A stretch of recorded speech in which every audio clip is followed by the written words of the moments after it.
du so lang? Ich will Sie doch die Modezeitschrift holen. Wozu denn das? Sollten Sie lesen, Mrs. Van Hoppen? Ich bezahle für deine Gesellschaft, mein Kind, und ich hasse es zu wachsen. Sorry, Mrs. Van Hoppen. Keine Sahne, dieser Kellner ist ein Vollidiot. Ich ruf ihn, Mrs. Van Hoppen. Bitte, Monsieur. Nenn ihn nicht Monsieur und bitte ihn nicht. Bitte sehr etwas Sahne. Mein Gott! In 5-Sterne-Hotels schenkt der zahlende Gast den Kellner kein Lächeln. Sorry, Mrs. Van Hoppen. Statt bitte zu sagen, das merkt ihr, mein Kind, gibt man hier Befehle. Ja, Mrs. Van Hoppen. Verwahrlost und elternlos kamst du zu mir. Ich nahm dich aus Mitleid. Das weiß ich, Mrs. Van Hoppen. Zum Dank muss ich mich täglich für dich genieren. Und mehr wird mir klar. Du wirst niemals eine Lady, weil dir jede Klasse fehlt. Du wirst immer eine kleine, unscheinbare, scheue, graue Maus sein. So sehr ich mich auch quäle, ganz egal, was ich erzähle, du wirst es nicht lernen. Nein, niemals wirst du eine Lady sein. Hörst du mir überhaupt zu? Was gibt's zu glotzen? In 5-Sterne-Hotels, das merkt ihr, mein Kind, begabt man nicht Fremde. Mrs. Van Hoppen. Oh, hallo. Na sowas, das ist ja Mr. Winter. Ein Bekannter von Ihnen. Liest du keine Illustrierte? Ich lese lieber Bücher, Mrs. Van Hoppen. In feiner Gesellschaft muss man wissen, mein Kind, wer begehrt und verehrt wird. Also ich hätte nicht gedacht, dass er dieses Jahr hierher kommt. Wieso, Mrs. Van Hoppen? Seine Frau Rebecca ist letzten Sommer ertrunken. Eine Tragödie. Hat den armen Mann völlig aus der Bahn geworfen. Das musst du doch mitbekommen haben. Die Zeitungen waren voll davon. Mr. Winter, hallo! Guten Abend. Sie erinnern sich wohl nicht mehr an mich? Edith Van Hopper aus New York. Wir haben uns in Claridge's kennengelernt. Mit Billy. Ganz im Gegenteil, ich erinnere mich lebhaft an Sie. Ich dachte, Sie sind um diese Zeit in Mandalay. Sicher fällt es Ihnen nicht leicht, Ihr verwunschenes Schloss am Meer zu verlassen. Ja, es ist immer schön in Mandalay, aber ich hatte plötzlich Hunger nach südlicher Sonne. Und wie gefällt Ihnen Monte Carlo? Naja, ich finde, es ist irgendwie unwirklich. Sie ist verwöhnt, Mr. De Winter. Die meisten Mädchen in Ihrem Alter würden ihr Augen nicht dafür geben, einmal Monte zu sehen. Tja, ohne Augenlicht dürften Sie kaum etwas davon haben. Ah, Sie scherzt, Mr. De Winter. Hat Ihr Butler schon Ihre Sachen ausgepackt? Ich habe keinen Butler, aber vielleicht macht es Ihnen Spaß, mir zu helfen. Vielleicht könntest du, Mr. De Winter, so hart gegen Koffer auspacken kannst du ja. Ein charmantes Angebot, aber mein Motto heißt, selbst ist der Mann. Es war mir ein Vergnügen. Meine Damen. Sehr abrupt, dieser Abgang. Ich fürchte, mein Kind, du hast ihn vertrieben. Ich? Deine vorlaute Antwort war sehr peinlich, mein Kind. Du hast ihn verärgert. Das war nicht meine Absicht. Du hast die Unterhaltung auf dich gelenkt und mich und dich blamiert. Ich traf noch keinen Mann wie ihn. So seltsam, so geheimnisvoll. Ich hoffe, ich sehe ihn wieder. Du hast nichts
Van Hopper? Sie hat Halsschmerzen.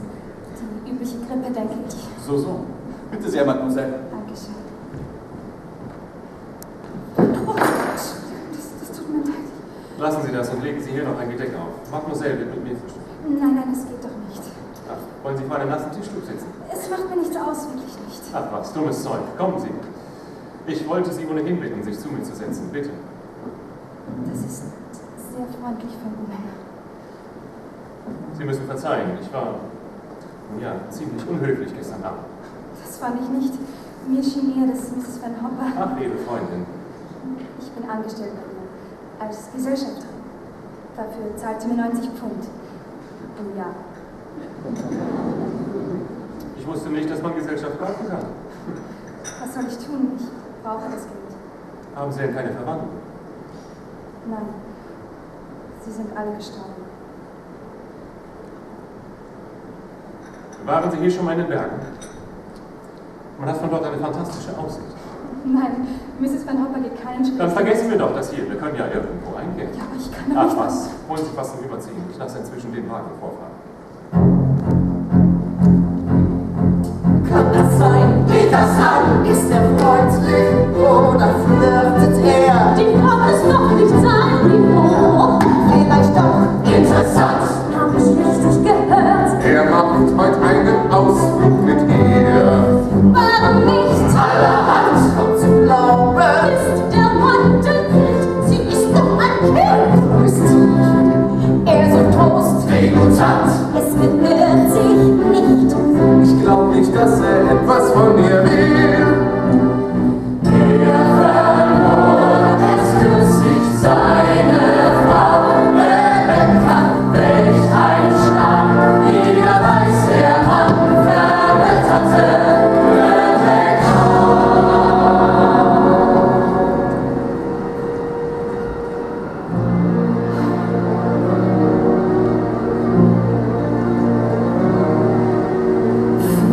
Wirklich, die Aussicht ist atemberaubend. Der Sonnenglanz, das blaue Meer, die weißen Punkte dort, sie können im Wind wirbeln, tief unter mir. Mr. De Winter, was ist mit Ihnen? Der Wind ist kalt. Ich warte im Wagen auf Sie. Verzeihen Sie. Eine dunkle Erinnerung.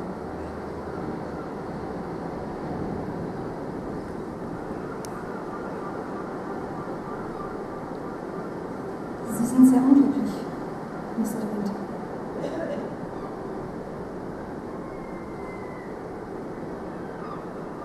Nennen Sie mich Maxon. So nennen mich alle meine Freunde.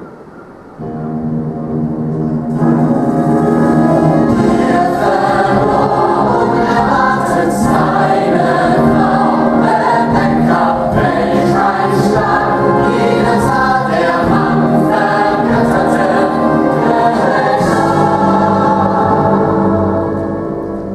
Sie zeichnen wirklich gut. Sie haben Talent. Das habe ich von meinem Vater. Ah, er war Künstler. Oh ja, Maler. Seiner Zeit weit voraus. Mir fehlt Ihnen wohl sehr. Mein Vater war ein wunderbarer Mensch. Es scheint, wir beide haben etwas gemeinsam, Sie und ich. Wir stehen beide allein in der Welt. Da, das Bild ist fertig. Für mich? Als kleines Dankeschön für jede Stunde mit Ihnen. Durch Sie habe ich erfahren, wie schön ein Augenblick sein kann. Ich möchte die Tage aufbewahren, verschließen in einem Flakon, wie ein kostbares Parfum.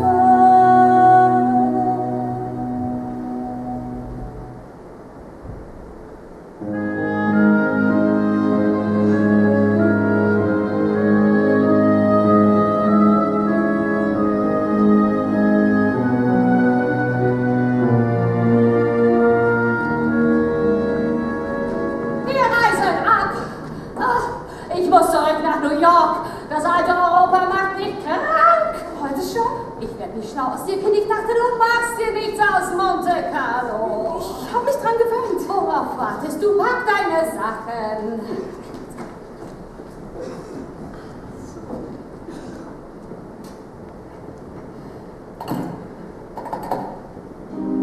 Hallo? Rezeption? Verbinden Sie mich mit Mr. de Wintes Zimmer.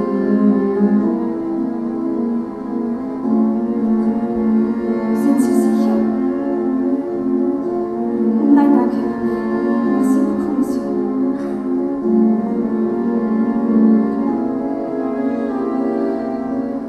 Lieber Gott, ich möchte ihn noch einmal sehen.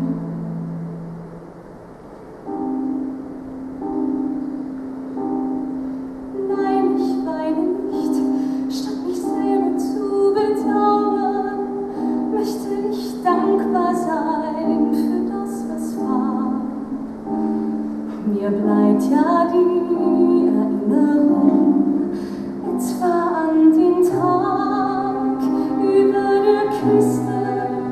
Du saßt wie gebannt hinab aufs Meer, weil mir kalt und schwindlig war, wollte ich zurück zum Wagenweg. Da hielt deine Hand mich fest, du hast mich angesehen und sanft mein Haar berührt. Ich wünschte mir, ich würde wissen, wie Erinnerung lebendig bleibt, wie man den Augenblick, in dem das Schweigen sank, vor dem Vergehen bewahrt. Ich wollte, ich wüsste, wie man Zeit in eine Flasche füllt.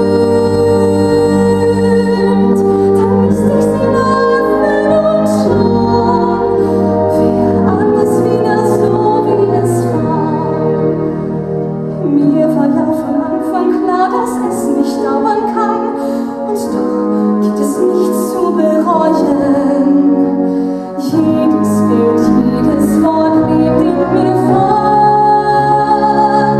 Ich wünschte mir, ich würde wissen, wie Erinnerung lebendig bleibt, wie man den Augenblick, in dem die Sehnsucht starb, vor dem Vergehen bewahrt. Und dass ich dich verliere, fiel mir nicht ganz so schwer.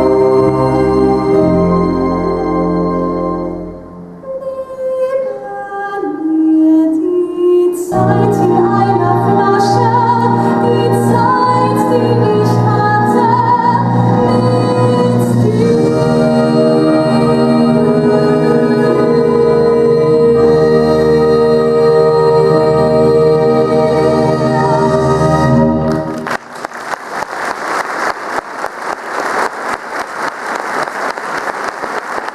Lass dich manchmal wieder zu. Manchmal steckt ja ein Dämon drin. Maxim, wie gut, dich noch einmal zu sehen. Was soll das denn heißen? Mrs. Van Hopper will abreisen. Wir fahren nach New York. Ja. Und du begleitest sie. Ich muss. Du weißt ja, ich bin ihre Angestellte. Ich kann es mir nicht leisten, wählerisch zu sein. Nun gut. Mrs. Van Hopper will also wieder heim. Ich auch. Sie fährt nach New York und ich fahre nach Mandalay. Wohin möchtest du? Du kannst wählen. Bitte, Maxim, lass die Scherze. Mach es mir nicht noch schwer. Vor dem Frühstück mache ich eigentlich nie Scherze. Entscheide dich. New York oder Mandalay? Soll das heißen, du bietest mir eine Stellung an, als deine Sekretärin oder so? Nein. Ein kleiner Dummkopf. Ich frage dich, ob du mich heiraten willst. Du fragst, was? Ich will, dass du meine Frau bist. Was hältst du davon? Ich weiß nicht. Ich gehöre doch nicht in deine Welt. Also nein. Und ich dachte, du liebst mich. Aber das tue ich ja. Ich liebe dich mehr als alles auf der Welt.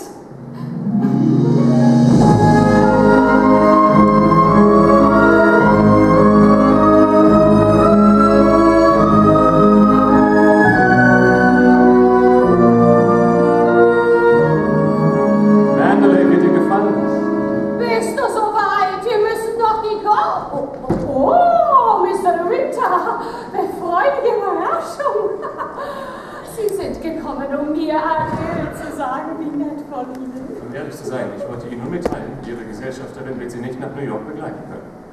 Wieso das? Wir heiraten.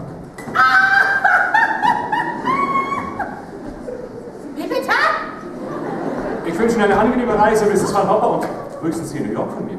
Ich lasse inzwischen dein Gepäck auf meine Suite bringen.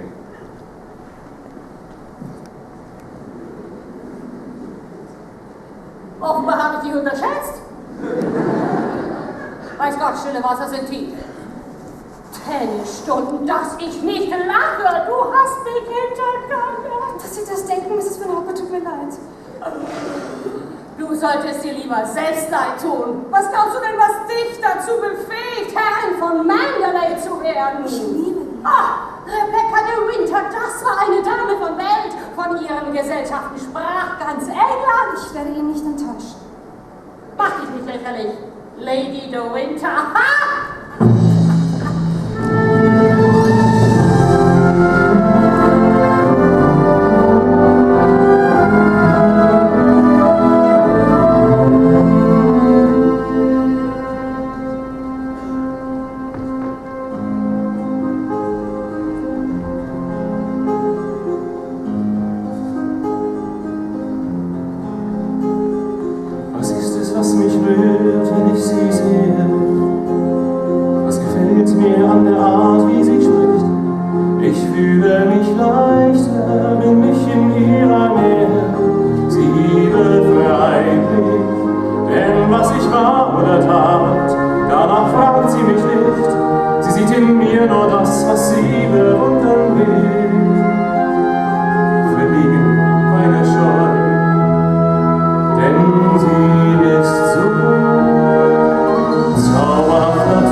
Mandalay wartet auf uns.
Monterey Sie passierte das Tor im Cabrio, dann als es anfing zu regnen. Guck mal, Regen, das bringt sich ja Unglück. Jetzt kommt der Wagen heraus aus dem Wald, das Verdeck ist noch offen, obwohl es noch regnet. Angetreten zum Empfang, Krämerei und Ried. Guten Abend, Frick. Willkommen, Mr. Winter.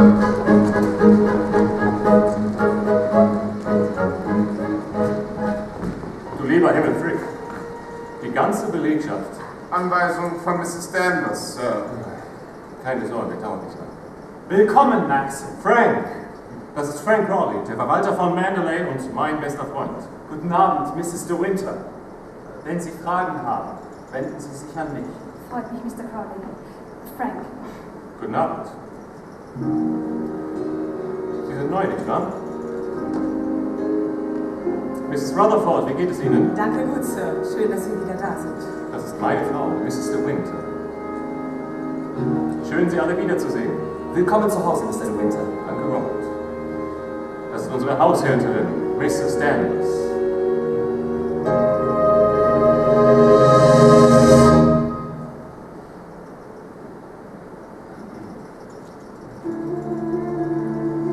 Ich werde Clarice bitten, Ihnen zur Hand zu gehen, solange Ihr Mädchen noch nicht da ist.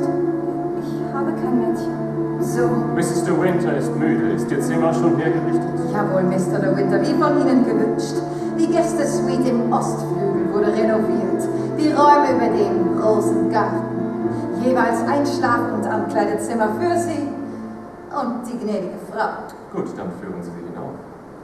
Wir sehen uns beim Abendessen, Darling. Frank. Madam!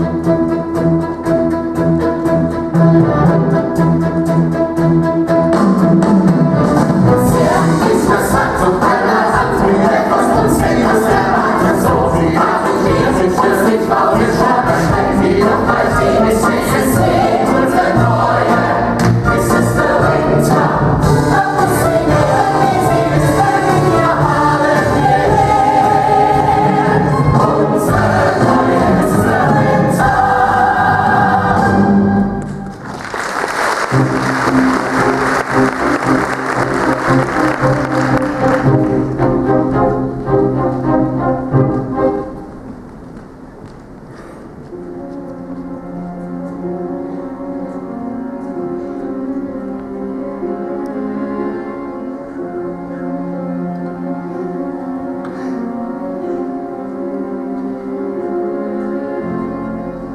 Orchideen sind ganz besondere Blumen. Manchmal sehen sie aus, als wären sie tot. Aber irgendwann, ganz unerwartet, blühen sie wieder weiß und dunkelrot. Sie starb, sagt man und glaubt daran, doch ich weiß es besser. Sie ergibt sich nicht, man besiegt sie nicht. Sie ist stark, der Macht des Todes unterliegt sie nicht. Nein, man sieht sie nicht, doch ich spür, sie ist hier und lebt noch, sie hört es. Sie sieht uns, sie ergibt sich nicht.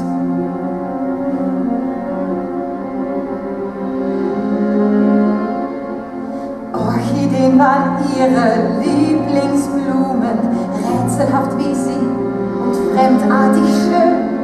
Und auch die Verblühten und Verdorrten ließ sie immer hier am Fenster stehen.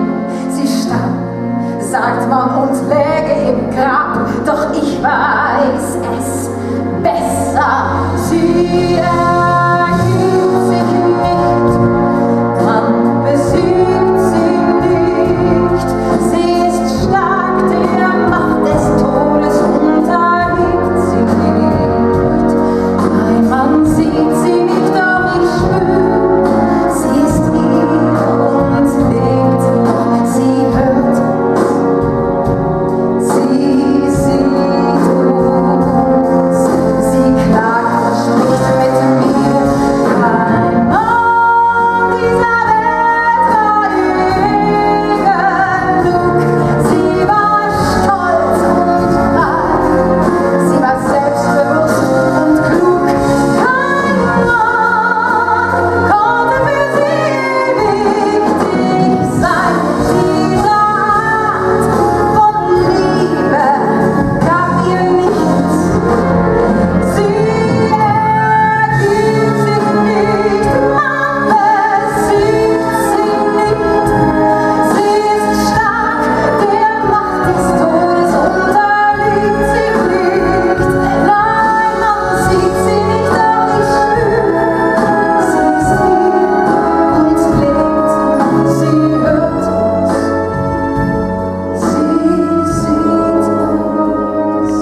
ich etwas für Sie tun? Nein, danke. Mein Mann ist sehr beschäftigt, deshalb schaue ich mich alleine ein wenig um. Damit ich die Räume einigermaßen kennenlerne. Das ist das Morgenzimmer. Hier hat Mrs. De Winter nach dem Frühstück ihre Korrespondenz und ihre Telefonate erledigt.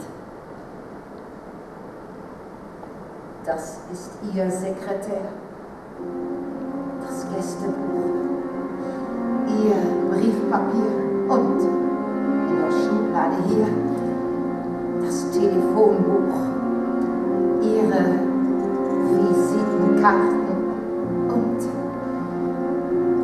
Ihr Kalender. Rebecca de Winter. Das ist Ihr Amor, der Gott der Liebe. Mrs. De Winter mochte diese kleine Skulptur sehr gern. Sie sind wohl schon sehr lange auf meiner Liebe. Ich kam mit Mrs. De Winter hierher, als sie heiratete. Ich war immer für sie da. Seit ihrer Kindheit.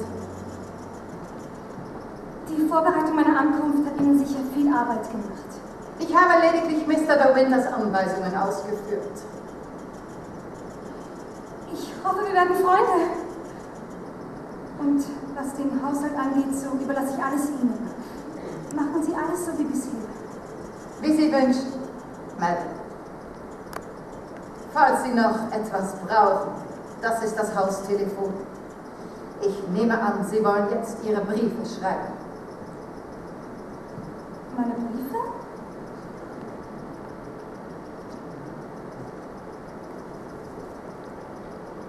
Ist mein Bruder nicht da?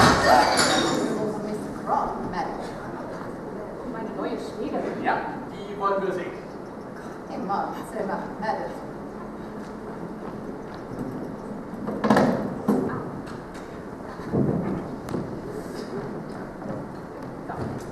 Hallo? Hallo! So. Eine Madame aus Frankreich also. Oh la la. Sie kommt aus Yorkshire, Giles. Ja, jemand hat das in Frankreich kennengelernt. Vermutlich eine mondäne Schönheit. Woher willst du das denn wissen, Giles? Ich hoffe nur, sie unternimmt keine nächtlichen Boots tun lassen. Hallo. Da sind Sie ja. Ich meine natürlich, du bist. Entschuldige, das wird mir so einfach eindringen. Ich bin Maxims Schwester Beatrice und das ist Giles, mein Mann. Herzlich willkommen auf Manderley. Nenn mich einfach Bee. Guten Tag, Maxim sagt Ja, haben Sie gehört, was ich gesagt habe? Das sind doch die Förmlichkeiten. Wir sind doch jetzt verwandt. Ja! Wenn zwei sich finden, suchen sie nur Zweisamkeit und Harmonie. Sie trauen sich, darum lassen sie sich trauen. Es gibt nichts, was sie trennen kann. Doch kaum hast du ja gesagt und schlingen nicht gratis und ungefragt Familienbande. Der ganze Plan von einem Mann. Man heiratet auch die Verwandten mit. Bringt gratis die Onkel und Tanten mit. Ob Ostern, ob Weihnachten, ob Herbst oder Mai. Die lieben Verwandten sind immer dabei. Der Schwager, manch derben Scherz. Jedoch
Ich habe dich unterschätzt. Und was bringt die Siegerin?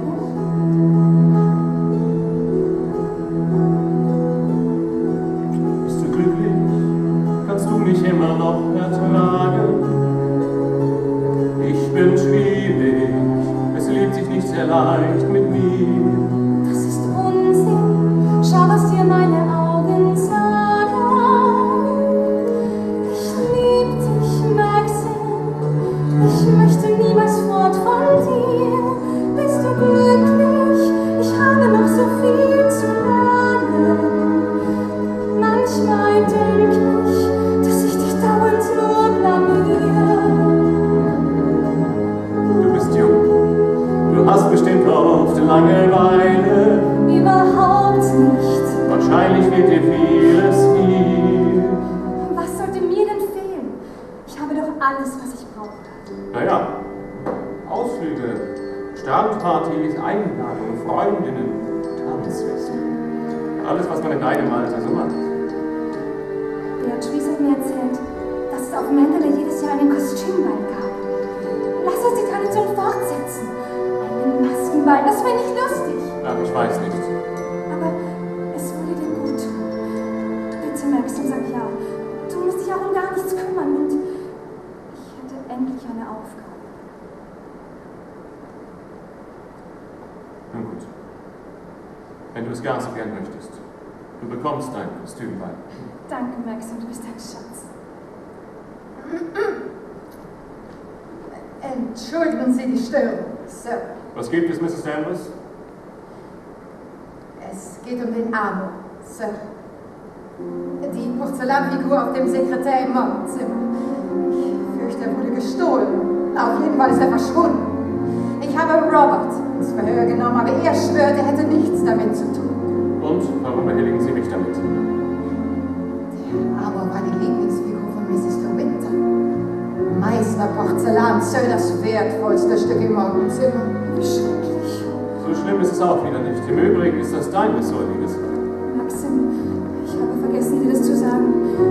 Ich habe den Amor zerbrochen. Du? Warum zum Teufel sagst du das erst jetzt? Ich wollte mir die Figur ansehen und da ist sie mir aus der Hand gerutscht.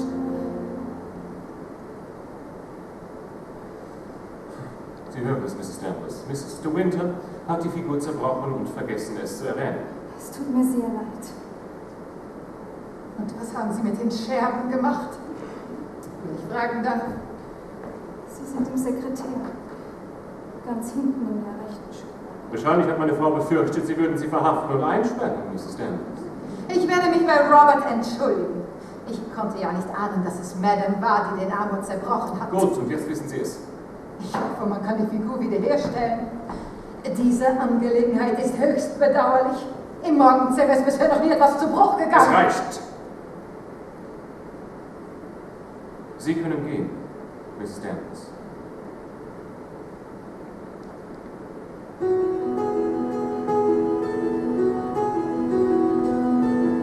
Bist du böse? Es tut mir leid, es war ein Fehler. Erst die Scherben und dann, dass ich nicht drüber sprach. Ach, vergiss es. Was interessiert mich dieser Nippes? Vergib mir, Maxim. Du reagierst oft wie ein Kind. Ja, das weiß ich. Ich hoffe, dass ich dir nicht schade. Wir schaden. Wie?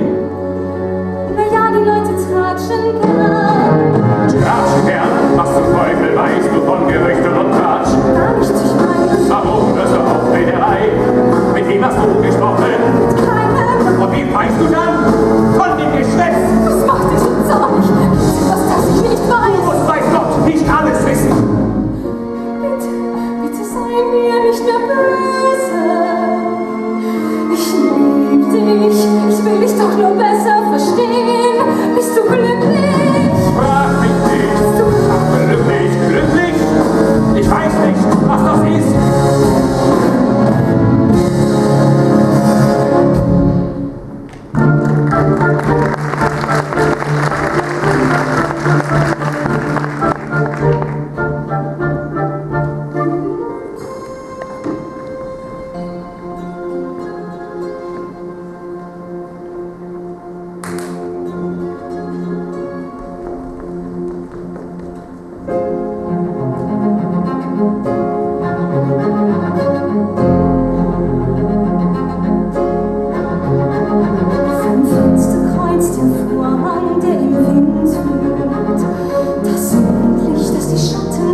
befreit mich frei. Wie konnte ich nur glauben, dass ich sie vergessen kann? Ich schließ die Augen und sehe nur Rebecca. Die Wahrheit ist, ich weiß nicht, wer ich bin. Ich habe mich verloren, nirgendwo Hoffnung, überall Lüge. Hilf mir durch die Nacht, gib mir die Kraft, durch die Dunkelheit zu gehen. Halt mich ganz fest, wenn das Gestern mir Angst macht. Und wenn ich gelernt hab, wie man vergisst, zeig mir, was Liebe ist. Hilf mir durch die Nacht, gib mir die Kraft, durch die Dunkelheit zu gehen. Halt mich ganz fest, wenn das Gestern mir Angst macht. Und wenn ich gelernt hab, wie man vergisst, zeig mir, was Liebe ist.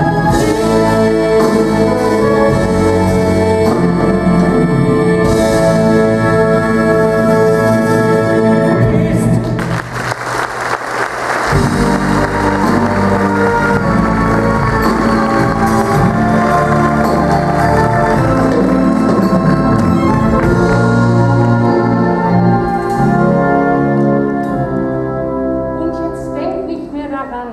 Maxim ist manchmal schrecklich unbeherrscht. Sogar jetzt schon nicht. So war er schon als Kind. Du wirst sehen, wenn er aus London zurückkommt, ist er wieder ganz der Alte. Ruf mich wieder an, ja? Kopf hoch. Adieu. Was ist nur los mit ihm? Ich kann ihn nicht verstehen. Irgendwas ist geschehen, worüber er nicht spricht. Er wird geliebt wie ich. Er hat sein Mandalay.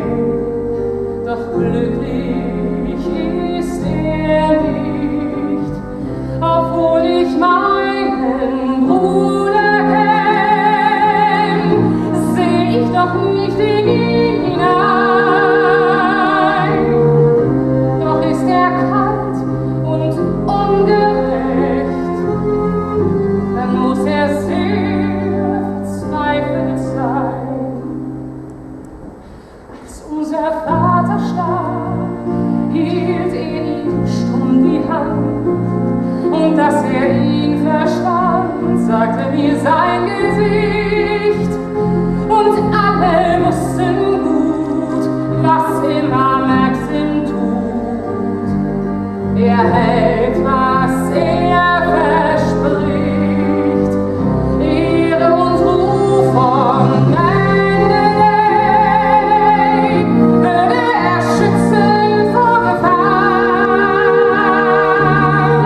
Er schwor den Namen und das Haus vor jedem Makel zu bewahren.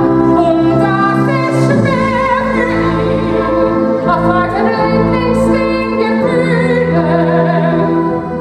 Er liebt und hasst ganz unbeherrscht, dann ist er sein eigener Feind. Und wer mit meinem Bruder lebt, bleibt auch mit seinen Schmerz allein. Noch ist er kalt und ungerecht.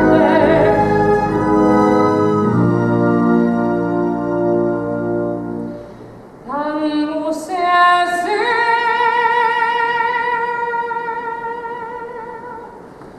verzweifelt sein.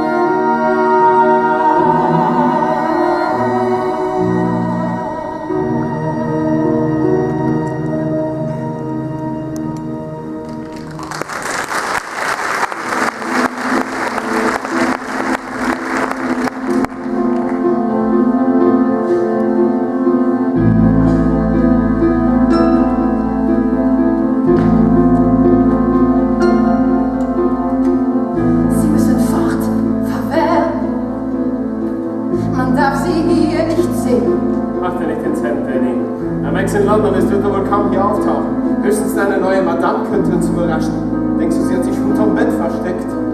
Die stört uns nicht hier. Sie weiß, dies ist Rebekkas Reich. Wo ist der Beutel mit dem Bargeld? Ich sitze mal wieder auf dem Trockenen. Lassen Sie die Finger von Ihren Sachen. Rebekka liebte mich. Ich war doch ihr Lieblingscousin. Sie war gewohnt, geliebt zu werden. Die Männer waren verrückt nach ihr, denn sie war mehr als schön. Von ihr ging ein Zauber aus. Den Traum von ihr, geliebt zu werden, träumte fast jeder Mann. Und dabei wussten sie, dass sie keiner haben kann. Ich bin nicht jedermann. Sie hatte mich sehr gern. Das weißt du, Danny. Sie hätte mir bestimmt was gegeben. Wir beide waren blutsverwandt. Rebekka liebte mich. Ich war doch ihr Lieblingscousin. Sie war gewohnt, geliebt zu werden. Die Männer waren verrückt nach ihr, denn sie war mehr als Stell dich nicht so an. hier ging ein Zauber aus. Ich versuche, Danny. Den Traum von ihr, geliebt zu werden, Mir wird es träumte helfen. fast jeder Mann. Und dabei Das wussten wäre ganz in ihrem Sinn. dass sie keiner haben kann. Psst, Danny, still.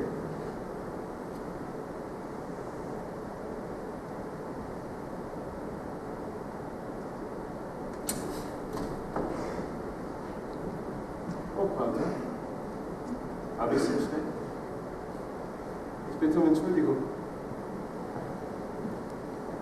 All deine Vorsichtsmaßnahmen waren umsonst, denn die Hausherrin hat gelauscht. Ich hörte Stimmen, Mrs. Danvers. Willst du mir nicht vorstellen? Mr. Jack Verwellman, Mrs. de Winters Cousin. Guten Tag. Bleiben Sie zum Tee? Ach, ist das nicht reizend? Wirklich, Danny, ich habe große Lust, die Einladung anzunehmen. Ja, vielleicht hast du recht. Ich will die kleine Frau nicht auf Abwege führen. Es ist wohl besser. Ich empfehle mich. Adieu, verehrteste. Wie Sie meinen, Mr. Verwell. Auf Wiedersehen. Ach, was ich noch sagen wollte, es wäre nett von Ihnen, wenn Sie meine Stippvisite hier für sich behalten würden. Max ist nicht gerade ein Fan von mir und wir wollen doch den guten armen Danny keine Schwierigkeiten machen, nicht wahr? Nein, nein, natürlich nicht. Ist schon gut. Haben Sie sich schon entschieden, was Sie auf dem Kostümfest tragen werden? Nein, noch nicht. Hat Mr. de Winter keinen Wunsch geäußert? Nein, er überlässt alles mir. Also, wenn ich Ihnen einen Vorschlag machen darf. Das Lieblingsgemälde Ihres Gatten. Wirklich? Caroline de Winter. Eine Schwester von Mr. de Winters Urgroßvater. Ja, das wäre eine Möglichkeit. Überraschen Sie ihn. Ich lasse das Bild auf Ihr Zimmer bringen. Die Schneiderin soll es als Vorlage benutzen. Vielen Dank, Mrs. Danvers. Das ist sehr freundlich von Ihnen, wirklich. Es soll unser Geheimnis sein.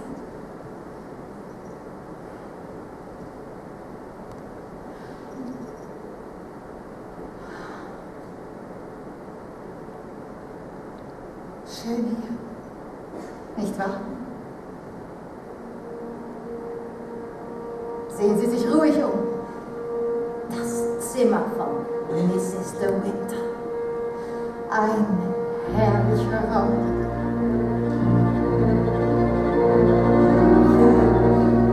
Wirklich sehr schön. Aber auch ein bisschen unheimlich. Mr. de Winter hat den Westflügel nicht mehr betreten, seit seine Frau ertrunken ist.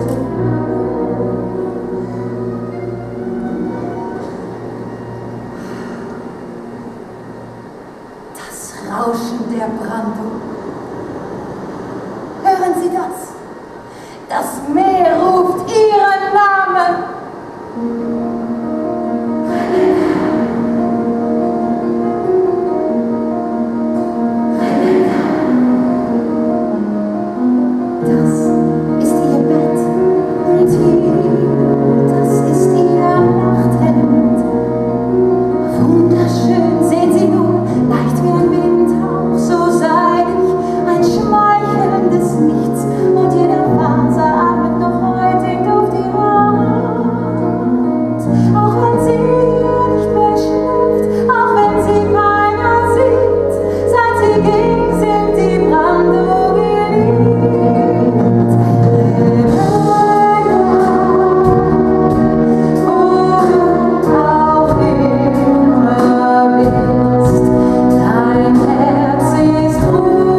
dicht und weit.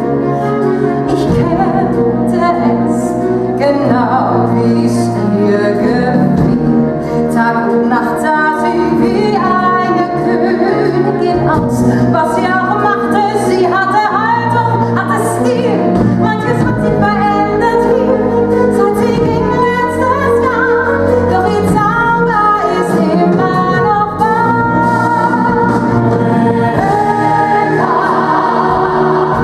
Wo du auch immer bist, dein Herz ist groß, wie die wilde freie See. Wenn der Abend beginnt, ist zerlegt. Komm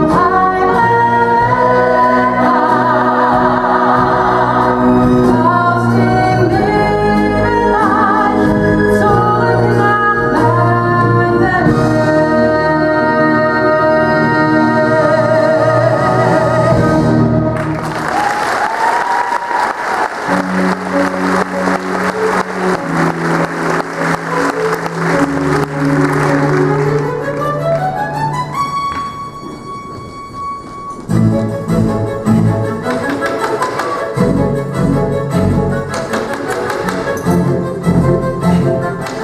Mandalay. Merkwürdig ist es schon, dass dieses Wesen unsere Herrin ist. Sie schleicht durch Gang und Halle wie ein Reh und trifft man sie, erschrickt sie wie ein Lamm. Ich denk, wenn ich sie sehe, sie ist erfüllt mit Zofe als Wie unerwartet, wie bedauernswert. Das kann nicht lang gut gehen, weil sie nicht hierher gehört. Wie konnte das geschehen? Was für zu einer so fatalen Wahl?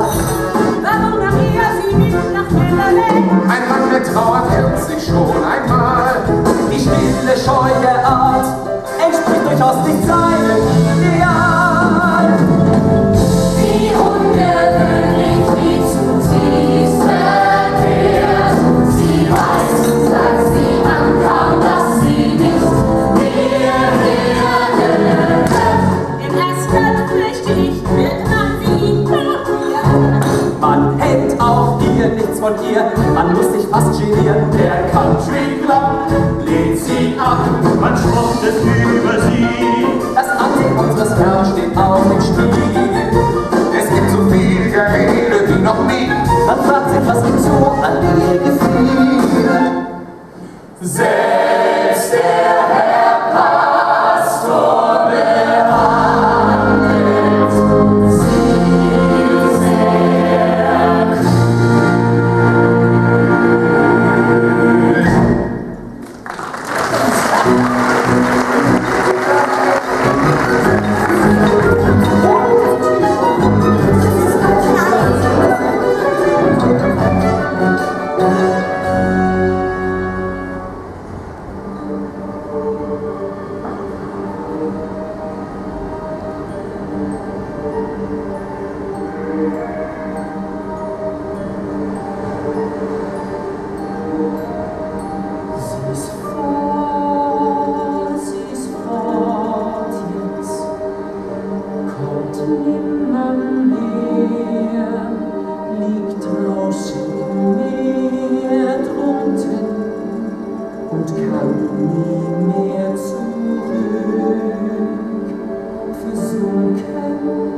Ben darf da nicht rein.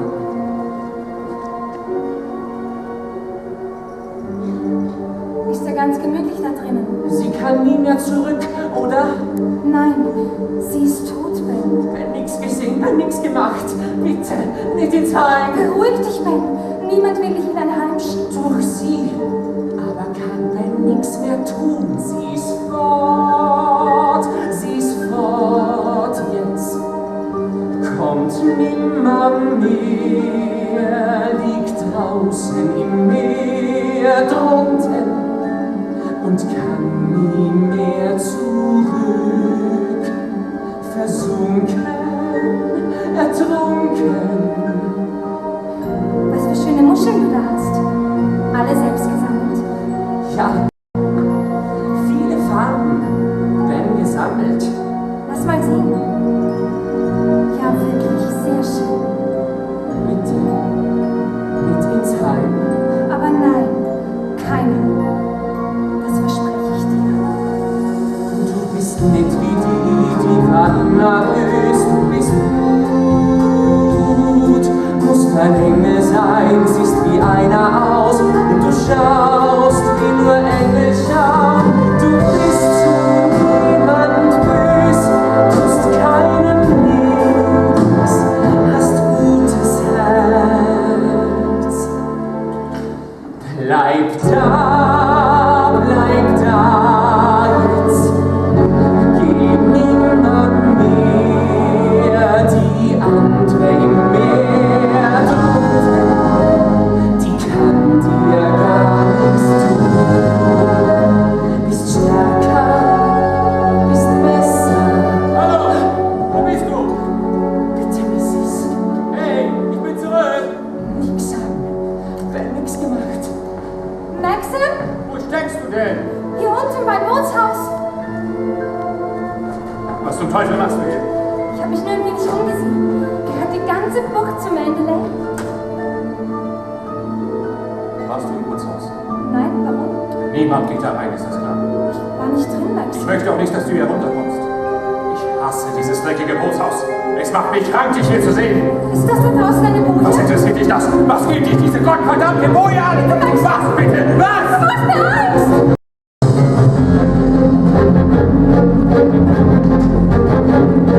Hab ich den Verstand verloren? Warum ich so viel Angst und Zorn in mir? Ich hasse mich selbst dafür. Was such ich bloß an diesem Unbesorgt? Ich fühl, dass er verflucht ist.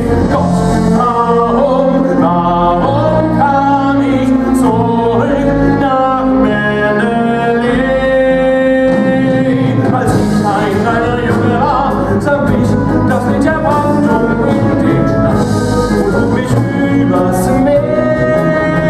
Jetzt liegt das Lied der Brandung geisterhaft. Ich weiß, dass ich verflucht bin. Gott, warum kam ich zurück? Was bin ich für ein Narr? Hier lebt die Vergangenheit. Hier hat sie gewartet all die Zeit. Etwas in mir glaubt daran,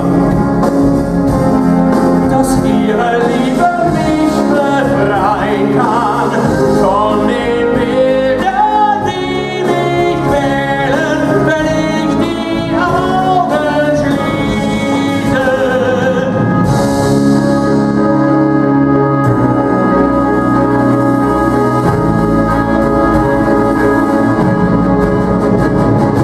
Wenn ich mit dir flieg von hier, dann holt uns irgendwann das Gestern ein. Ich kenne nie zur Ruhe. Nein, ich bleib da und stell mich wie was war, bis ich nicht mehr verflucht bin. Ja, darum kam ich zurück nach Mandalay. Und ich werde stärker sein, stärker als die Schatten und die Nacht.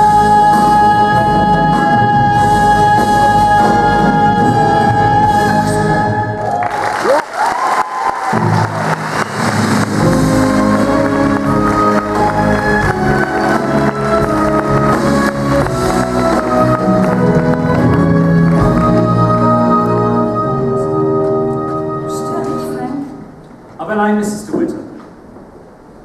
Überhaupt nicht. Ja, natürlich. Oh, nur eine Adresse. Mrs. Edith Van Hopper, Park Avenue, New York. Gut, die Einladung geht noch heute raus. Kann ich sonst noch etwas für Sie tun? Nein, danke. Das heißt, doch. Vor ein paar Tagen, da war ich unten beim Bootshaus. Ach, dann haben Sie sicher Ben getroffen. Der strolcht immer da unten am Strand herum. Sie brauchen keine Angst zu haben vor ihm. Wo ich sage gleich, dass er nicht gefährlich ist. Aber Maxim war völlig außer sich, als er mich da unten sah. Ich verstehe nicht, warum. Das Bootshaus war Ihr Nest. Das Nest von Rebecca de Winter. Ja. Sie hatte sich da eingerichtet. Manchmal hat sie sogar übernachtet im Bootshaus. In der Bucht schwimmt eine Boje. Da war das Boot festgemacht, mit dem sie umgekommen ist in jener Nacht. Erst 3 Monate später wurde ihre Leiche gefunden. 40 Meilen von hier, vor der Küste von Edgecombe. Maxim musste sie identifizieren. Bitte, erzählen Sie mir von ihr. War sie wirklich so schön? Ja, sie war die schönste Frau, die mir je begegnet ist. Das sagen alle. Charmant, intelligent, geistreich war sie auch. Gegen sie bin ich ein Nichts. In jeder Beziehung. Sie sind nur anders, Mrs. de Winter. Es ist nicht Ihre Aufgabe, so zu sein wie Sie. Sie sollen Maxim und uns helfen, sie zu vergessen. Ich weiß nicht, ob ich das kann. Meine Meinung ist nicht wichtig, doch ich spreche sie offen aus. Was verkehrt ist und was richtig, stellt sich oft erst später heraus. Und wenn eine Frau nur schön ist, doch im Innern kalt und leer, bleibt Fassade, was zu sehen ist. Was ein Mann wirklich braucht, ist viel mehr Ehrlichkeit und Vertrauen, Freundlichkeit und Herzenswärme und die Kraft, nach vorn zu schauen, wenn du dich selber verlierst. Ein Mensch, der da ist, wenn du Fragen stellst und der dich auffängt, wenn du fällst, ist viel mehr wert als alle Schönheit dieser Welt. Danke, Frank.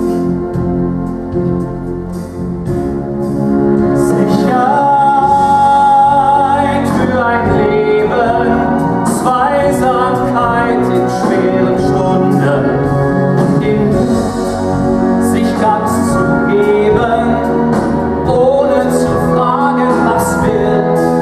Ein Mensch, der hört, wovon dein Schweigen spricht und Angst besiegt durch Zuversicht, ist viel mehr wert als alle Schönheit dieser Welt. Sehr viel mehr.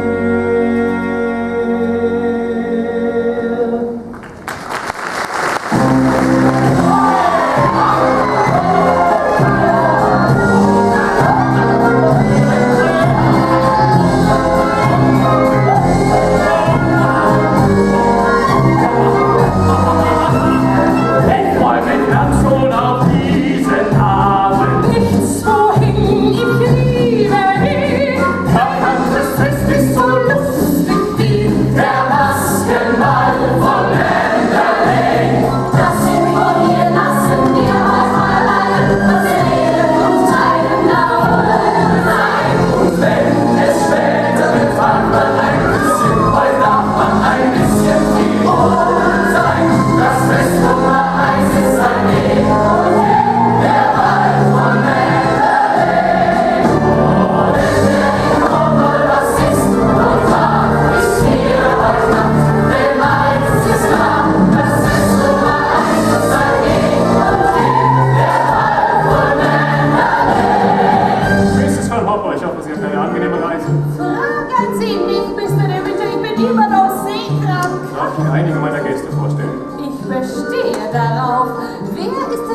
ansehnliche Mann da drüben.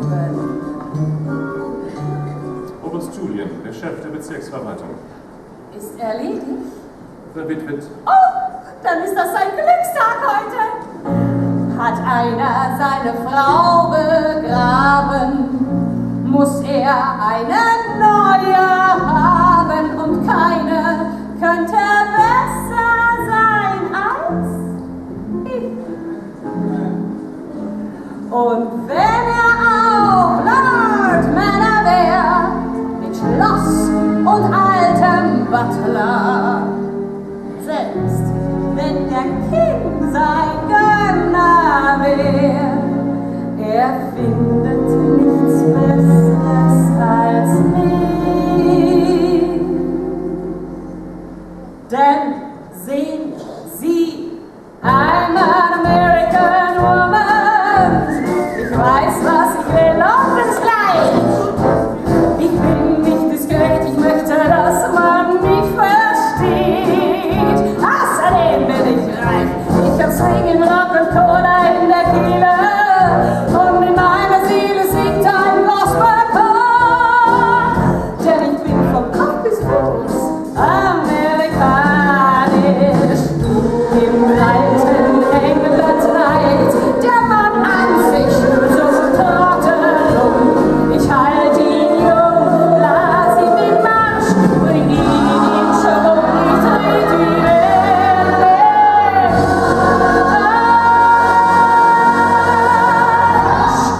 Denn sehen Sie, I'm an American woman.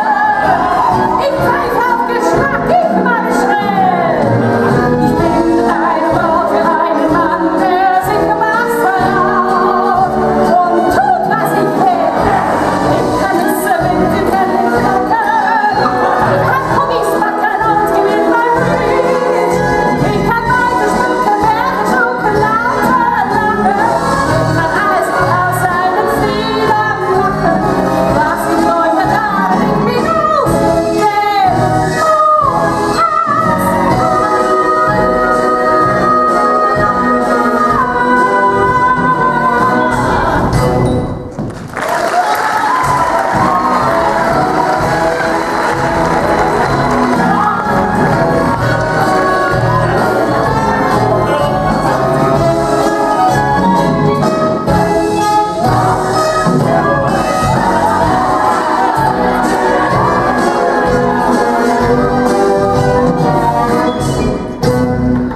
Ich bin's, Beatrice. Brauchst du noch lang?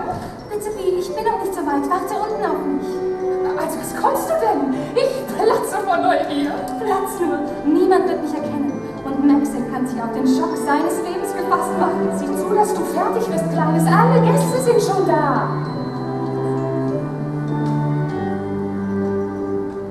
Sternenstaub im Haar, Märchen oder wahr, ich seh mich an und kann's kaum glauben. Diese Farben spiegeln, bin das wirklich ich?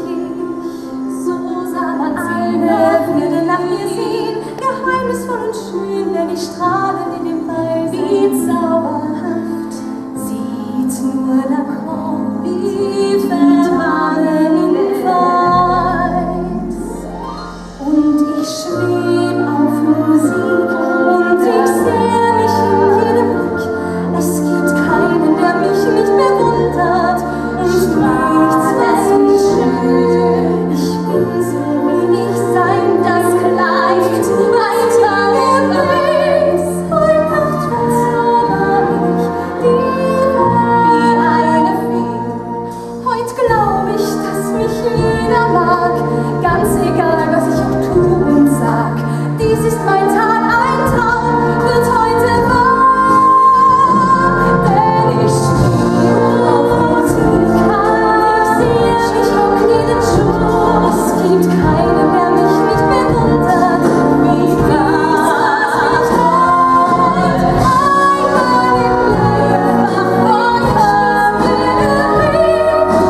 letzte sein. Sie sollen alle sehen, wie die Dame in Weiß die Treppen herunterkommt.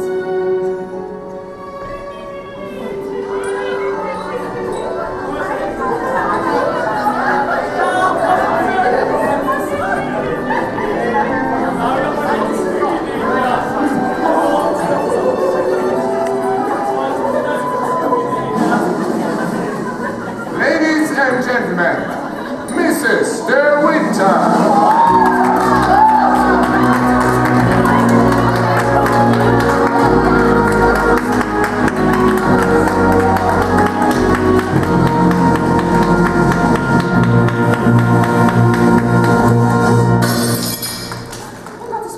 Was ist denn los? Ihr Kostüm genau dasselbe trug Rebecca letztes Jahr. Verflucht. Was zum Teufel soll das?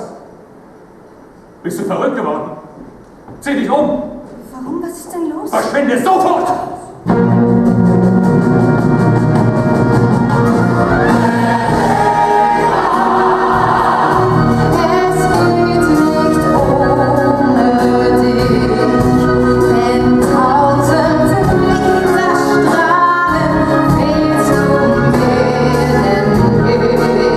Alle Gäste hier warten auf dich. Komm heim, aus dem Schattenreich, zurück nach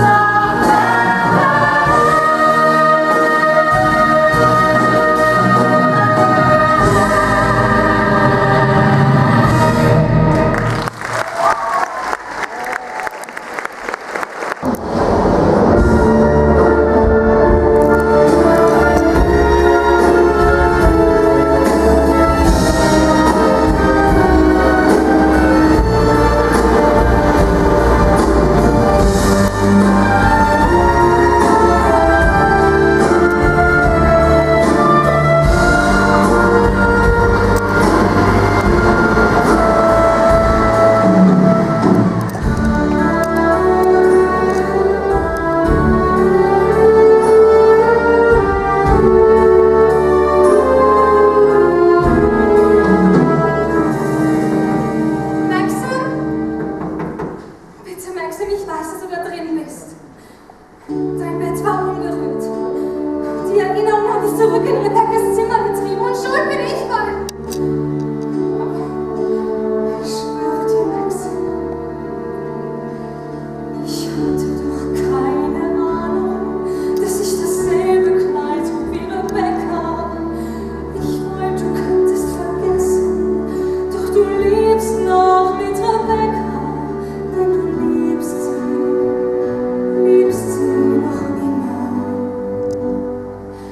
Ich habe es längst bemerkt, wenn wir uns küssen, denkst du an Rebecca und kommt sie auch nie mehr wieder.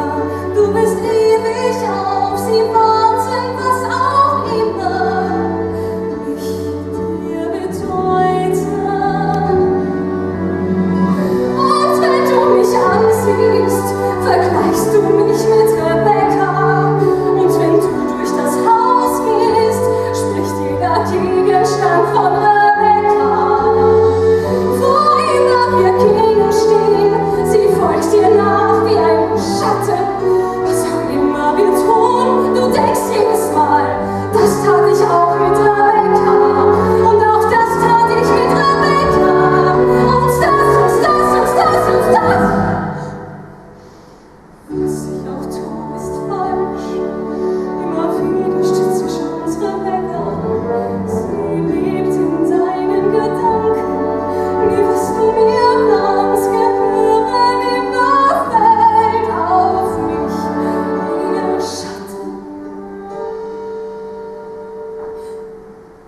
Guten Morgen, Madame. Sie? Sie sind früh auf heute, Madame. Haben Sie schlecht geschlafen? Ich habe kein Auge zugemacht. Das Wetter. Der Nebel drückt aufs Gemüt. Sie wissen ganz genau, was auf mein Gemüt drückt, Mrs. Danvers. Ihr Kostümvorschlag! Was könnte meine böse, hinterhältige Falle wie du nicht nur wahr? Sie wollten mich bloßstellen. Warum hassen Sie mich? Was habe ich Ihnen getan? Sie wollen Mrs. De Winters Platz einnehmen. Nachts in dem Haus am Meer seufzen die Schatten.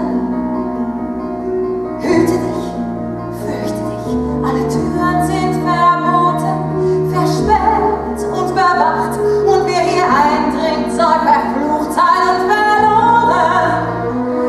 Jeder Raum in diesem Haus atmet Melancholie, alle Dinge hier warten auf sie.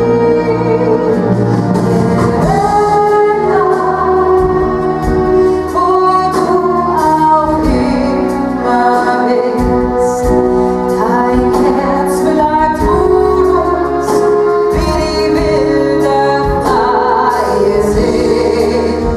Der Abend beginnt, singt verwirrt. Rebecca, komm heim, Rebecca,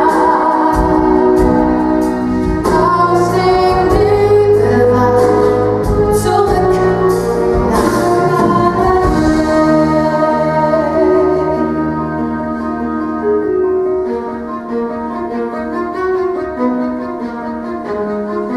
Nichts, was ihr sagt und tut, bleibt ihr verborgen.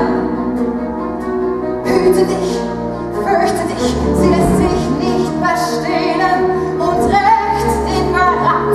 Wer sie beleidigt, wird es eines Tages büßen. Dieses Haus ist ihr Zuhause, alles wartet auf sie, die sie liebt, dann vergessen sie nie. Rebecca, wo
zum Unglück von anderen zuzuschauen.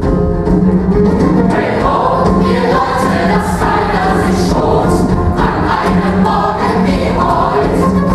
Hey ho, macht heute das Strandgut für uns, wie wir die Mühe scheut. Die Beamten vom Bachboot sind draußen beim Schiff und ein Taucher prüft gerade das Leck. So ist es 6000 Jahre lang schon, Strandgut ist handgut und frei. Darum ist es der Winterbier noch nicht. Aber ich bringe Neuigkeiten. Der Bericht des Tauchers liegt vor. Ich suche meinen Mann. Der Bericht des Tauchers interessiert mich nicht. Was sollte er machen? Als der Mann da unten den Kiel untersucht, entdeckt er einen Wrack am Meeresboden. Das Segelboot von Rebecca. Maxim fliegt mir voll auf den Herd. Warten Sie, das ist noch nicht alles. Im Wrack liegt eine Leiche. Eine Leiche. Ja, gruselig, was?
Was hätte ich dir zu verzeihen? Wegen gestern Abend. Das ist jetzt nicht mehr wichtig. Nichts ist mehr wichtig. Zu spät. Und so ein kleines bisschen vorbei. Aus. Ich weiß, Maxim. Gegen Rebecca komme ich nicht an. Sie ist zurückgekehrt. Mehr denn je sehnst du dich nach Rebecca. Niemand kann sie dir ersetzen. Du wirst immer um sie trauern. Darum wirst du immer gehören. Ich werfe es dir nicht vor. Ich will dich nicht trennen von Rebecca. Du musst mich gar nicht lieben, wenn ich nur bei dir sein kann und dir Liebe tust Liebe. Ich weiß, sie lässt dich niemals los. Du liebst sie zu sehr. Zu sehr? Rebecca? Ich habe sie nicht geliebt. Was? Ich habe Rebecca gehasst. Sie war bösartig, gemein und durch verdorben. Zu Liebe war sie gar nicht fähig. Keiner hat sie durchschaut, jeder Mann, der sie sah. Fasziniert, wie freundlich und charmant sie war. Alle führte sie hinter sich, genau wie mich. Sie liefen ihr nach und umschwärmten sie. Jeder war wie vom Sinnen, genau wie ich. Kein Lächeln war je so kalt, es nahm mir den Verstand. Vielleicht vergess ich ihr Gesicht, jedoch ihr Lächeln vergess ich nicht. Erinnere dich an die Fahrt in die Berge mit mir. Ich fuhr auch mit ihr auf die Höhen von Monte Carlo. Dort hat sie mir erklärt, dass sie mich für benutzt. Ich schlag an dir vor, sagte sie schlau. Ich betrüg dich weiter, doch ich spiel deine Frau. Aus Angst vor dem Skandal ließ ich mich ein auf den elenden Handel. Scheidung war für die Winters Tabu. Die Familienehre war mir mehr wert als mein Stolz, und das wusste sie und genoss den Triumph. Kein Lächeln war je so kalt, wie gut hab ich's gekannt. Vielleicht vergiss ich ihr Gesicht, jedoch ihr Lächeln vergiss ich nicht. Zuerst tat sie ihren Teil, und sie spielte die Ehefrau. Und Manderley, so wie es heute bewundert wird, sorgsam renoviert, ist gänzlich das Werk von Rebecca. Doch dann und sie ohne jede Scham ihre Liebhaber ein, hat hier im Bootshaus die Nächte verbracht. Ich warnte sie, doch ihr Blick war voll Spott. Kein Lächeln war je so kalt. Einer ihrer Liebhaber war ein Cousin von ihr. Ein windiger Bursche namens Jack Farrell. Ich kenne Farrell. Er war hier, als du in London zu tun hattest. Warum hast du mir das nicht erzählt? Ich dachte, es würde dich wieder an Rebecca erinnern. Mich an Rebecca erinnern? Mein Gott, als ob das nötig wäre. Eines Nachts kam sie heim aus London, doch sie blieb nicht im Haus. Und als ich Licht im Bootshaus sah, war ich sicher, dass sie mit Farrell hier unten war. Genug ist genug, dachte ich, und ging zum Bootshaus. Doch sie sah, Rebecca war allein. Gelangweilt lag sie auf der Couch, und der Aschenbecher voller Kippen stand am Boden. Sie war blass, schwach, doch voll Hass. Ich sagte ihr, du brichst dein verdammtes Versprechen. Du wirst schamlos, du treibst in meinem Haus so, als ob's ein Bordell wäre. Da stand sie auf, warf den Kopf zurück und sagte lächelnd: Was machst du, wenn ich ein Kind bekomme? Man wird denken, es wird eins, auf jeden Fall ist es meins. Und einmal wird Manderley ihm gehören. Deine perfekte Gattin Max wird die perfekte Mutter sein. Und du spielst den Papa als der perfekte Narr. Kein Lächeln war je so kalt, so lächelte nur sie. Mir stieg das Blut zu Kopf und ich stieß sie weg. Und viel, ich weiß nicht, wie es geschah. Sie war da, ich dachte, ich helfe ihr auf. Jedoch, sie war tot.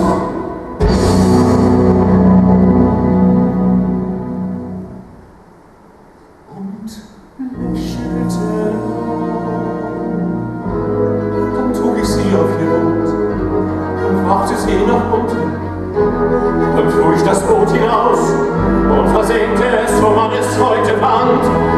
Sie hat mich besiegt, sie gewinnt auch im Not. Kein Lächeln war je so kalt, es nahm mir den Verstand.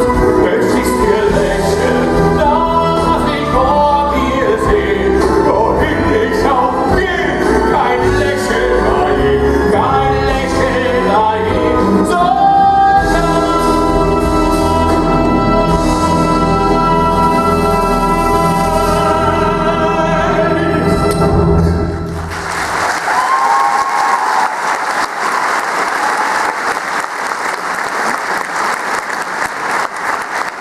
Warum hast du denn nicht die Polizei gerufen?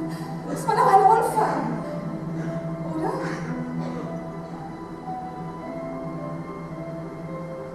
Ich weiß es nicht. Ich schwöre, ich weiß es nicht. Es ist alles aus. Rebecca hat gewonnen. Unsinn. Außer dir und mir weiß niemand auf der Welt, was wirklich geschehen ist.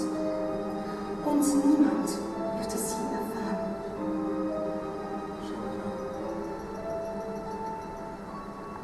Das Kind in deinen Augen ist verschwunden. Ja, Kind sein. Kannst du mir noch ins Gesicht sehen? Und mir sagen, dass du mich noch immer liebst. Ich liebe dich. Ich liebe dich so sehr.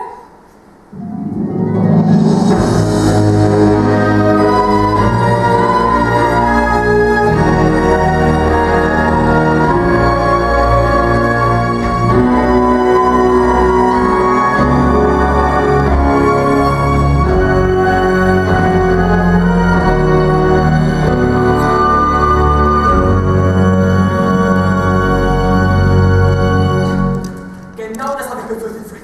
Die Presse macht eine Sensation daraus. Mr. Winters Bild auf Seite 1. Jetzt kommt die ganze Sache wieder hoch. Leg die Zeitung weg. Was geschah wirklich in der Bucht von Mandalay? Schmierfliegen! Guten Morgen, Fred. Guten Morgen, Madame. Ich hab gar nicht Das kostet Sie auch nicht. Ich dachte, ich schaue mal kurz vorbei nach allem, was gestern passiert ist. Mr. De Winters in der Bibliothek. Mit Oberst Julian. Der Oberst kam vor einer halben Stunde unangemeldet. Oh Gott. Soll ich ihm sagen, dass Sie hier sind, Madame? Nein, Lord. Da störe ich besser nicht. Wie? Wie lieb von dir vorbeizukommen. Guten Morgen. Ich wollte sehen, wie du mit allem fertig wirst. Dann weißt du also, was passiert ist. Ganz Cornwall spricht über nichts anderes. Jetzt wird der ganze Fall wieder aufgerollt. Man wird die genauen Umstände des Todes von Rebecca untersuchen. Es war ein Unfall. Ja, gewiss. Aber warum ist Oberst Julian dann hier? Doch bestimmt in seiner Eigenschaft als Polizeipräsident des Bezirks. Er muss Maxim befragen über eine Formsache. Ich fürchte nein. Es wird eine öffentliche Voruntersuchung geben, neue Ermittlungen und die Entscheidung, ob es zu einer Anklage kommt. Der arme Maxim, er hat eine falsche Frau identifiziert damals. Gar nicht auszudenken, wohin ein neues Verfahren führen kann. Es wird nirgendwo hinführen, Bibi. Wie immer die Untersuchung ausgeht. Maxim hat nichts zu befürchten.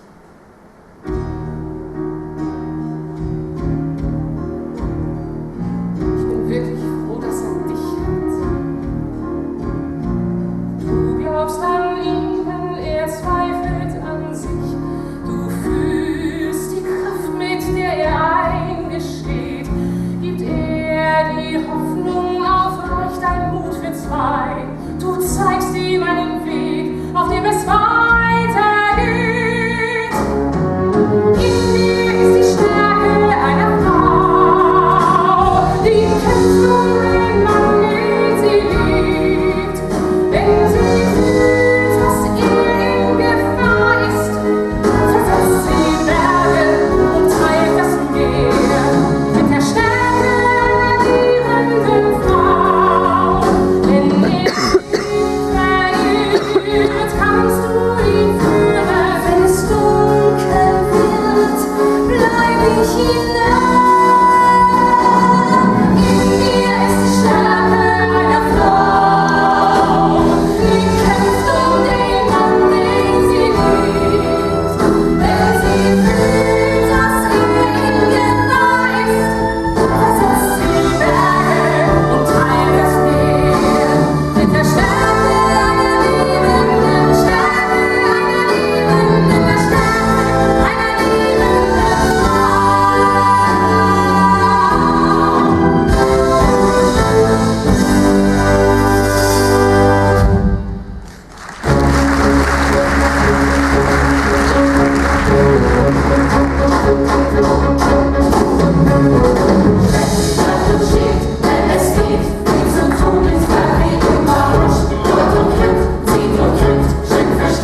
will das so. Oh nein, sie irren sich, Mrs. de Winter bin ich. Sie ist doch zur Welt und hat die Schwester sie sagt jetzt nicht länger, denn er schafft ja eine Ausrede. Der Arme bringt kein Glück, da sagte ihr zu sterben. Nein! Sie ergibt sich sein, nicht aber sie ein Gast. Sie ist lang gefällt, egal ob sie lang sieht. Ich glaube dann, nein, sie will nicht, das ist jetzt vorbei. Ich glaube wieder, und sie sieht uns. Sie ergibt sich nicht in das Fehler. Alles ändert sich.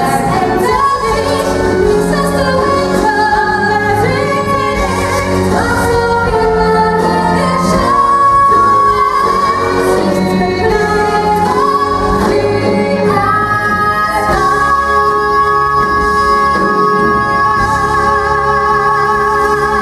wirst nicht bleiben, wie Max, lass dich nicht aus der Ruhe bringen. Warum zum Teufel sollte mich irgendwer aus der Ruhe bringen? Du verlierst so leicht die Fassung. Was ist mir auch passiert? Ich liebe dich.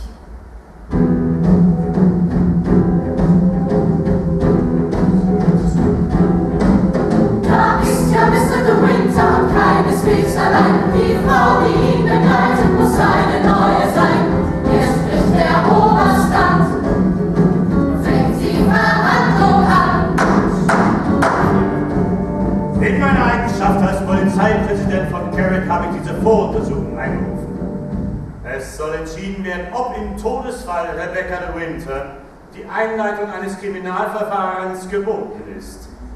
Mit der Leitung habe ich Untersuchungsrichter Nathaniel Horrocks betraut. Mr. de Winter, Sie haben am 23. Juni letzten Jahres eine Leiche als Ihre vormalige Ehefrau Rebecca de Winter identifiziert. Die Leiche war von mehreren Erfunde gestellt. Ich dachte, es sei meine Frau. So ein Irrtum ist sehr einfach zu verstehen. Wasserleichen sind entsetzlich anzusehen. Geht bloß um diese Kleinigkeit, dann ist es Stall um die Zeit. Ich habe hier den Bericht des Hafenmeisters über die Bergung des Segelboots. Hier steht, unter Deck fanden wir eine Leiche. Die Leiche von Rebecca de Winter. Warum hat Ihre Frau nicht versucht, das sinkende Boot zu verlassen? Woher soll ich das wissen? Nun, sie war eingesperrt. Die Luke nach oben war verschlossen. Die Luke war versperrt war und zu welchem Zweck? Auf jeden Fall war sie beim Kentern unter Deck. Und als das Segelboot versank, war sie gefangen und ertrank. Kam das öfter vor, dass Ihre Frau nachts allein aufs Meer hinausfuhr? Sie war eine gute Seglerin und das Boot war seefest. Niemand hätte ahnen können, dass es kentern würde. Das Boot ist nicht gekentert. Der Bericht des Hafenmeisters ist da ganz eindeutig. Im Bootsrumpf waren Löcher, offensichtlich von innen gebohrt, und die Schotten waren geöffnet. Das Boot wurde vorsätzlich geflutet und versenkt. Der Bootsbordmann hat das Boot versenkt. Ein unverscheidet aus, was immer man nur denkt. Blieb nicht ein unglücklicher Bord. Dann war es Selbstmord oder Mord. Mr. de Winter, wussten Sie von den Löchern im Rumpf des Bootes? Ach, wie hätte ich davon wissen können? Und zu hören, dass das Boot vorsätzlich versenkt wurde, überrascht Sie also. Selbstverständlich überrascht mich das. Was soll die Frage?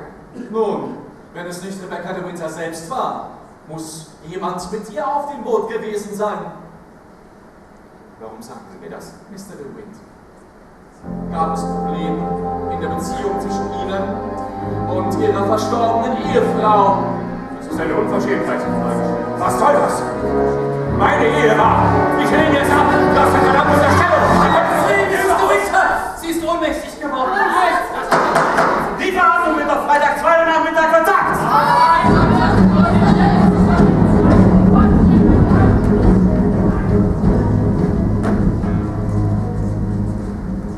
Danke, dass Sie mich zurückgebracht haben, Verwalter.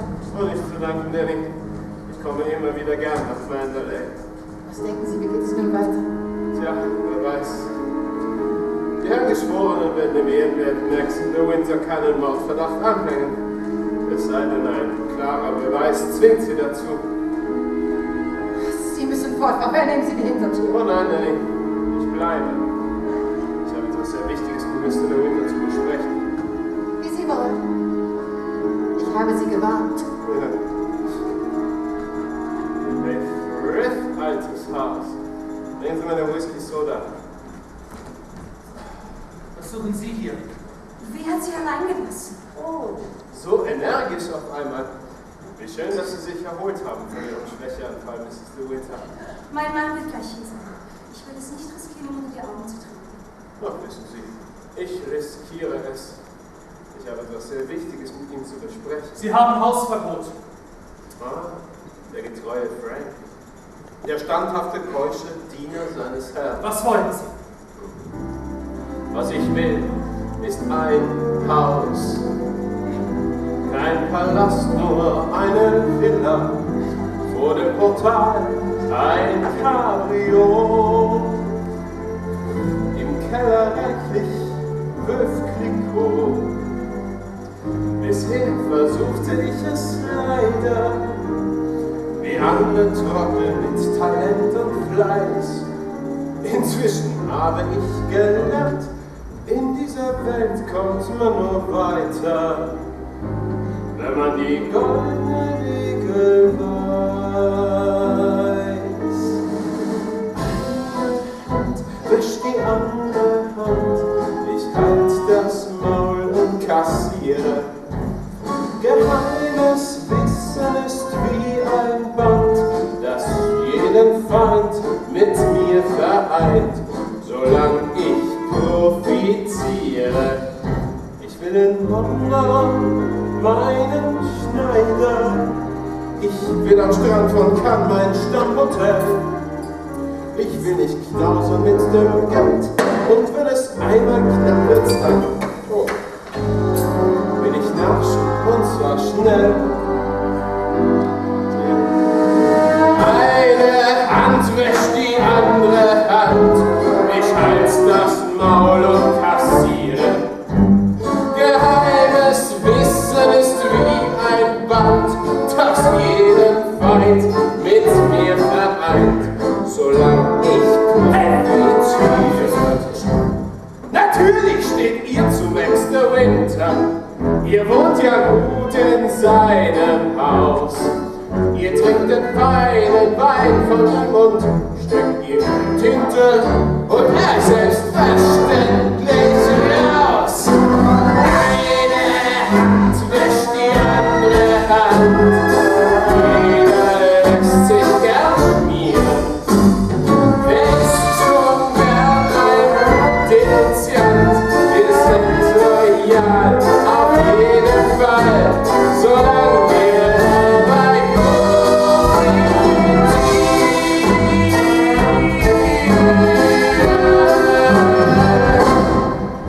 Ach, da ist ja der gute Max.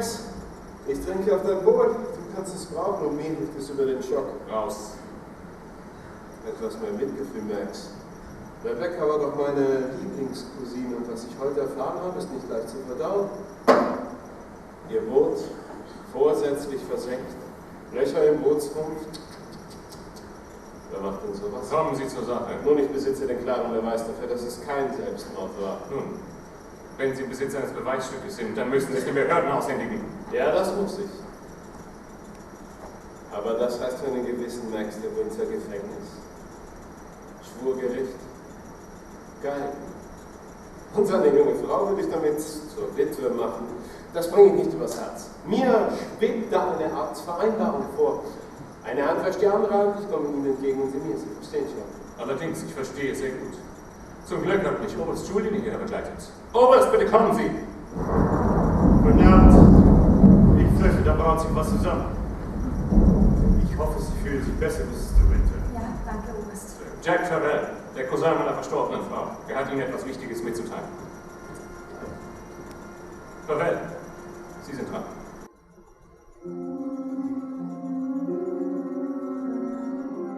Diese Zeilen hat Rebecca an mich gerichtet, nur wenige Stunden bevor sie angeblich auf ihr Boot ging, um sich umzubringen.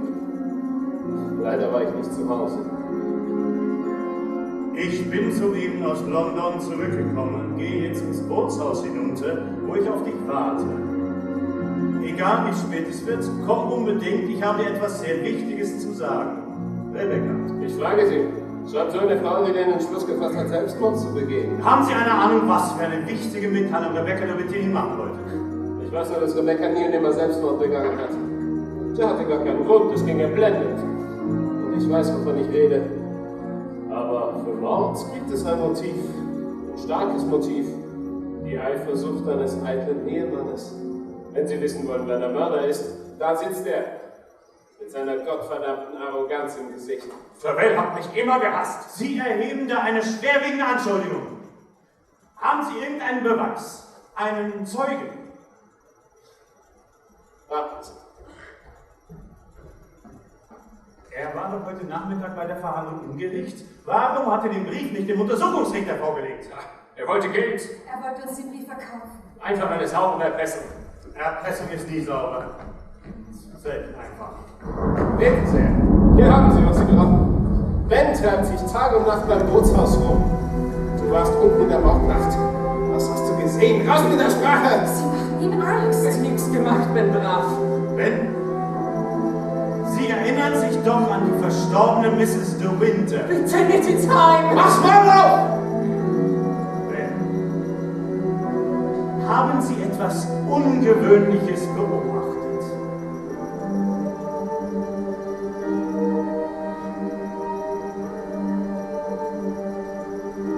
Ben nichts gesehen. Ben nichts gehört. Sie ist fort jetzt. Kommt nimmer mehr, liegt draußen im Meer drunten und kann nie mehr zurück. Versunken, ertrunken. Ein großartiger Zeuge. Sie können gehen. Ein Komplott. Wir stecken alle unter einer Decke. Der Zeuge konnte Ihre Behauptung nicht bestätigen. Und was das angebliche Mordmotiv angeht, so gibt der Brief gar nichts her. Sie behaupten, ein Verhältnis mit Rebecca De Winter gehabt zu haben. Aber nicht einmal das können Sie beweisen. Oh doch, das kann ich. Robert! Mrs. Danvers soll in die Bibliothek kommen mit Rebeccas Kalender von letzten Jahr. Mrs. Danvers ist lediglich unsere Haushälterin. Haushälterin? Dass ich nicht lache. Danny war Rebeccas engste Vertraute. Sie wünschen Mr. De Winter. Oberst Julian möchte Sie zum Tod meiner verstorbenen Frau befragen. Sie waren heute hier bei der Voruntersuchung. Dann wissen Sie ja, wie Rebecca De Winter umsehen kann. Wenn sie sich nicht selbst getötet hat, dann wurde sie ermordet. Sich selbst getötet? Ausgeschlossen. Mrs. De Winter liebte das Leben. Das Einzige, was sie fürchtete, war krank zu werden. Sie sagte immer zu mir, wenn ich sterben muss, Danny, dann muss es rasch gehen. Bloß kein elendes Dahinsieg. In welche Beziehung stand Mr. Favell zu der verstorbenen Mrs. De Winter? Er ist ihr Cousin. Komm schon, Danny, stell dich nicht blöd. Du weißt ganz genau, worauf man hinaus will. Ich habe dem Oberst bereits gesagt, dass Rebecca und ich uns liebten. Liebe war Spaß für sie. Über so etwas war sie erhaben. Sie verachtete die Männer. Am Tag ihres Todes war Rebecca De Winter in London. Friseur um 12, 1 Uhr, Lunch im Club, Baker 2:30 Uhr. Wer ist Baker? Diesen Namen hat sie nie erwähnt. Die Telefonnummer steht dabei, Mr. Crawley. Rufen Sie dort an, bitte.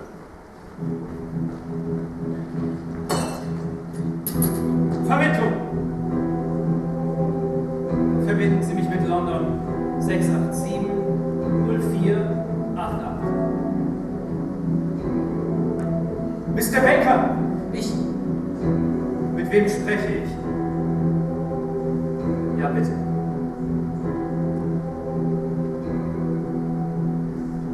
Ich verstehe. Vielen Dank. Eine Privatklinik. Dr. Baker hat dort seine Praxis. Ein Frauenarzt. Das erklärt alles. Rebecca war schwanger. Ich nehme an, ich hätte in jedem Amt erfahren sollen, dass ich Vater wäre. Der eifersüchtige Gatte muss es rausbekommen haben und keiner wusste besser als er, dass sie von ihm nicht schwanger sein konnte. Er war ihr zuwider. Ich werde morgen nach London fahren und diesen Dr. Baker aufsuchen. Tun Sie, was Sie für richtig halten. Ich komme mit. Ich kann die Schlagzeilen in der Presse kaum erwarten. Von Monte nach Mandalay. Der Leidensweg einer Mörderfrau. Du verdammter! Maxim, geben Sie mir Ihr Ehrenwort, dass Sie Mandalay bis zur Klärung dieser Angelegenheit nicht verlassen. Warum zum Teufel soll ich Mandalay verlassen? Oberst, ich werde Sie ebenfalls nach London begleiten.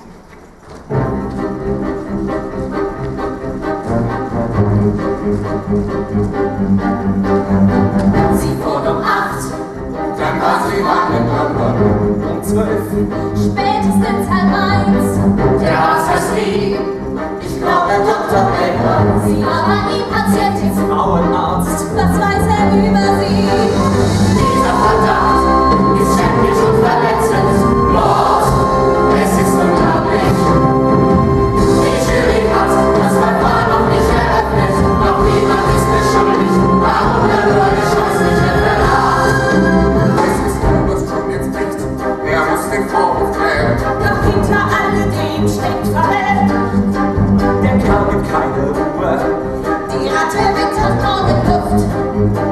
Die Wahrheit kommt heraus, so oder so. Ist dieser Baker ein richtiger Arzt? Ja, und das heißt, dass er schweigen muss.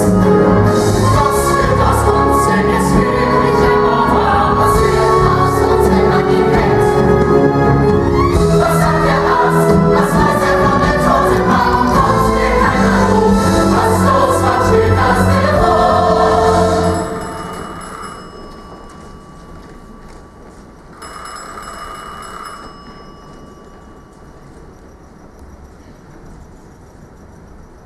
Und er ließ keinen Zweifel an der Diagnose. Ja, natürlich. Nein, nein. Das habe ich nicht erwartet. Gut, der Spätzug, ich hole dich ab. Was ist Maxim? Was hat dieser Dr. Baker gesagt? Einer hat sie durchschaut. Sie hat jeden getäuscht, sogar den Arzt. Sie gab den falschen Namen an. Alle führte sie hinters Licht. Von Schwangerschaft keine Spur. Oh nein, sie war krank. Sie war krank auf den Tod. Was fehlte? Sie hatte Krebs.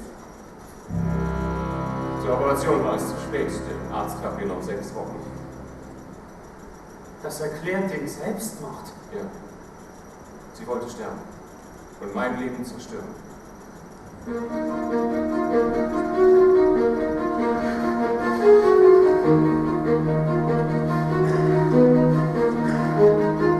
Ich hör dich singen mit dem Meer, ich hör dich klagen in der dunklen Nacht. Dein Geist ist noch im Mandalay und keiner nimmt dir deinen Platz. Niemand!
Ich stand am Abgrund und sah in die Tiefe.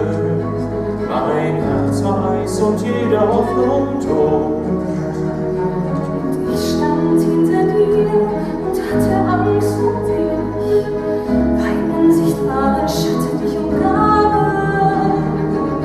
Wie wär es mir ergangen ohne dich? Warum danach fragen? Zeit zu vergessen, Zeit zu erwarten. Jenseits der Nacht, jenseits der Angst, heut kein Schatten uns mehr ein. Jetzt sind wir frei, unsere Träume zu leben. Wir werden glücklich werden, ich glaub daran. Ich weiß, was Liebe kann, wenn wir auf den Klippen stehen, werden wir zum Himmel sehen, ziehen uns ein Höhen. Jenseits der Nacht, jenseits der Angst, ohne kein Schatten uns mehr ein. Jetzt gehen wir frei, unsere Zukunft entgegen. Und nichts kann uns besiegen, was es auch sei. Nein,